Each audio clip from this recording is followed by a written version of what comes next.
1952 में प्रकाशित हुआ था। उनके लोकप्रिय उपन्यास शैडो फ्रॉम लद्दाख को 1966 में साहित्य अकादमी पुरस्कार मिला। उनके उपन्यासों का 28 भाषाओं में अनुवाद किया गया। प्रस्तुत कहानी ग्लोरी एट ट्वाइलाइट संग्रह Steel Hawk and Other Stories से ली गई है।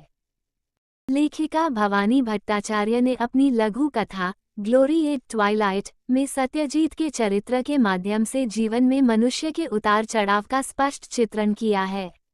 जब वो अमीर था तो उसने कई लोगों की मदद की। प्राकृतिक आपदा के कारण जिस बैंक में वह काम करता था वह बंद हो गया। उसकी सारी निजी संपत्ति रातों रात खत्म हो गई। टैगोर स्ट्रीट पर उसका घर और उसकी 2 कारें धूल में मिल गईं। वह अपनी बेटी की शादी के लिए अपने चाचा श्रीनाथ की मदद करने के लिए मुश्किल में था। उसने अपना घर साहूकार को गिरवी रखकर अपने चाचा की मदद करने के लिए मुश्किल में था। उसने अपना घर साहूकार को गिरवी रखकर अपने चाचा की मदद की। लेखिका भवानी भट्टाचार्य ने अपनी लघु कथा ग्लोरी एट ट्वाइलाइट में सत्यजीत नामक पात्र के माध्यम से हमारा ध्यान आकर्षित किया है।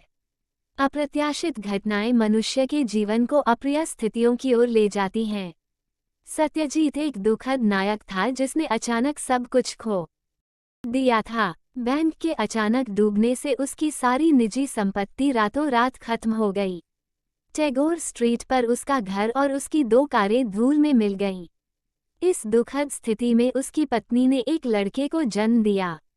उसने अपनी हीरे की अंगूठी बेचकर अपनी पत्नी को पैसे भेजे जो अपने पिता के घर में थी।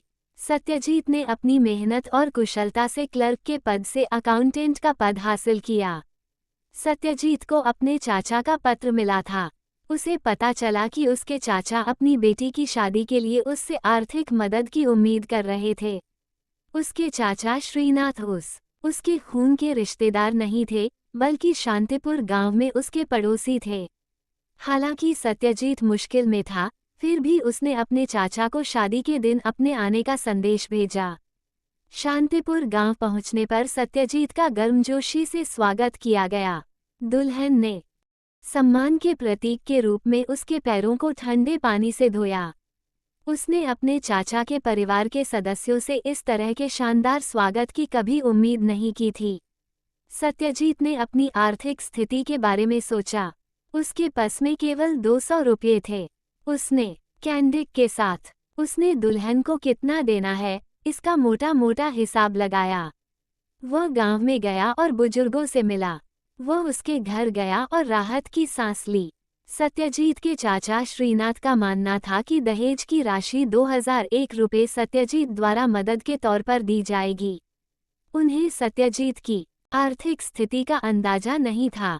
सत्यजीत को पानी से बाहर मछली की तरह महसूस हो रहा था। आखिरकार सत्यजीत ने अपने चाचा की मदद के लिए अपना घर एक साहूकार को गिरवी रख दिया। डीड पर हस्ताक्षर हो गए और घर में शादी के जश्न की धूम मच गई। भवानी भट्टाचार्य की Glory at Twilight Steel Hawk and Other Stories संग्रह से ली गई है। इस कहानी में उन्होंने सत्यजीत के चरित्र को श्रीनाथ से अलग किया है।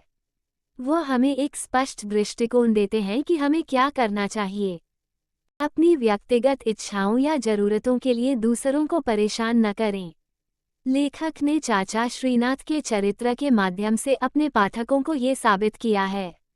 सत्यजीत का भाग्य। सत्यजीत 40 साल के थे। उनकी किस्मत अच्छी थी। उनकी पत्नी अपने पहले बच्चे के जन्म के लिए दिल्ली गई हुई थी। सत्यजीत एक बैंक में काम करते थे। उनकी मेहनत और ईमानदारी के कारण उन्हें बैंक में पदोन्नति मिली थी। क्लर्क के पद से शुरुआत करके वे बैंक के प्रबंध निदेशक बन गए थे। बैंक के अचानक बंद होने से उनकी सारी निजी संपत्ति रातों रात खत्म हो गई। उन्होंने अपना घर और 2 कारें भी खो दी। सुख दुख हमेशा साथ साथ रहते थे। उस समय उन्हें खबर मिली कि उनकी पत्नी ने एक लड़के को जन्म दिया है। सत्यजीत एक साधारण गांव में पैदा हुए थे और उन्होंने खुद ही शिक्षा प्राप्त की थी। उन्होंने जीवन में आगे बढ़ने के लिए बहुत संघर्ष किया। उन्हें जो क्लर्कशिप मिली उसके लिए वे बहुत आभारी थे। काउंटर की पीतल की ग्रिल के पास एक आदमी खड़ा था। उसने 2000 रुपए का चेक पेश किया। चेक पर पिछले दिन की तारीख अंकित थी। हस्ताक्षर रिकॉर्ड से मेल खा रहे थे। सत्या का सत्यापन। उन्होंने खाताधारक को फोन करके पूछा कि क्या उसने 2000 रुपये का चेक दिया है। उस व्यक्ति ने जवाब दिया कि उसने उक्त राशि का कोई चेक नहीं दिया है। जवाब दिया कि उसने उक्त राशि का कोई चेक नहीं दिया है। सत्यजीत ने उस व्यक्ति को रंगे हाथों पकड़ लिया। बाद में उन्हें पता चला कि उस व्यक्ति ने टीबी से पीड़ित अपनी बीमार पत्नी के लिए दवा खरीदने के लिए ऐसा किया था। सत्यजीत की आर्थिक स्थिति खराब हो गई थी और वह मुश्किल में फंस गया था।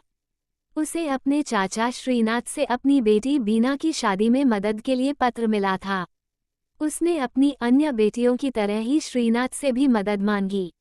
जब वो समृद्धि के शिखर पर था तो वो सभी की मदद मांगी। जब वो समृद्धि के शिखर पर था तो वो सभी की मदद करने के लिए हमेशा तैयार रहता था। इस समय वो अपने नवजात बेटे के लिए पेरम्बुलेटर खरीदने के लिए पैसे नहीं भेज पा रहा था। उसने पैसे के बारे में सोचा और कुछ मदद करने का फैसला किया। उसने शांतिपुर जाकर शादी में शामिल होने का फैसला किया। वो वहां अपने पुश्तैनी घर को देखना चाहता था। जोरदार स्वागत। सत्यजीत का शांतिपुर रेलवे स्टेशन पर चाचा श्रीनाथ ने लोगों के एक समूह के साथ गर्मजोशी से स्वागत किया। ये कमोबेश ट्रेन में किसी राजनीतिक हस्ती की तरह था। एक छोटी लड़की ने उन्हें चमेली की माला पहनाई।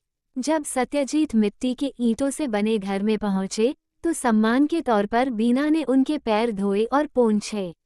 वो कालीन पर बैठे और कामिनी और दामिनी ने उन्हें पंखा झलाया। लड़कियों की मां ने उनकी तारीफ करते हुए कहा कि वह उनके लिए पिता से भी बढ़कर हैं। दूल्हे का आगमन। शाम ढलने को थी और दूल्हे की बारात बैलगाड़ियों और पालकियों में सवार होकर आई। श्रीनाथ ने कहा कि सब कुछ मुहैया करा दिया गया था, सिवाय आखिरी चीज, दहेज के। उसे उम्मीद थी कि सत्यजीत दहेज की रकम 2001 रुपये देगा। श्रीनाथ को ये गलतफहमी थी कि करोड़पति की जेब हमेशा पैसों से भरी रहती है। कोई भी उसकी असली स्थिति को नहीं समझ पाया। समय पर मदद। गांव में हरीश नाम का एक साहूकार था। सत्यजीत ने अपना घर साहूकार के पास गिरवी रख दिया और चाचा श्रीनाथ को दहेज की रकम देने में मदद की। ये श्रीनाथ के लिए समय पर की गई मदद थी। दस्तावेज पर हस्ताक्षर हो गए और घर में शादी का संगीत बजने लगा। निष्कर्ष। सत्यजीत उदार थे। रातों रात हुए अचानक पतन के कारण उन्होंने शहर में अपना सब कुछ खो दिया था। उन्होंने अपनी निजी संपत्ति भी खो दी थी। उन्होंने चाचा श्रीनाथ की मदद की, भले ही वे आर्थिक संकट में थे। सत्यजीत जैसे उदार लोग ही इस तरह का महान त्याग कर सकते हैं।